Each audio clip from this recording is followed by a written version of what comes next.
কোচবিহার। শুক্রবার উত্তরপাড়ার ভেটাগুড়িতে উদয়ন গুহকে ঘিরে বিক্ষোভ মহিলাদের, পরে পুলিশের হস্তক্ষেপে নিয়ন্ত্রণে আসে পরিস্থিতি।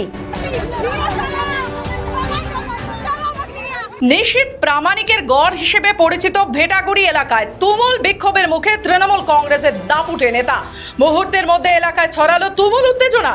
সূত্রে খবর, শুক্রবার ভোট পর্বের মাঝে ভেটাগুড়ির পরিস্থিতি পরিদর্শনে গিয়েছিলেন উত্তরবঙ্গ উন্নয়ন মন্ত্রী উদয়ন গুহ, কিন্তু তিনি এলাকায় পৌঁছতে না পৌঁছতেই তার সঙ্গে বচসায় জড়ান গ্রামের স্থানীয় মহিলারা।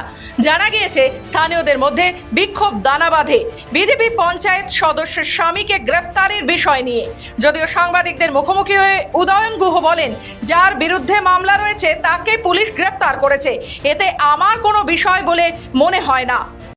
পুলিশ ধরে নিয়ে গেছে আজকে, যাকে অনেকদিন ধরে খুঁজছিল, নানা রকম গোলমালের সাথে জড়িত ছিল। পুলিশ অনেকদিন ধরে খুঁজছে, তাকে নিয়ে গেছে ধরে। এখন সেটা ক্ষোভের কারণ হয়েছে, শিখিয়ে দিয়েছে, কোনো পুরুষ আসবে সব। আপনি তো আপনি এদেরও জনপ্রতিনিধি। এরা তো ওয়ান সাইডেড।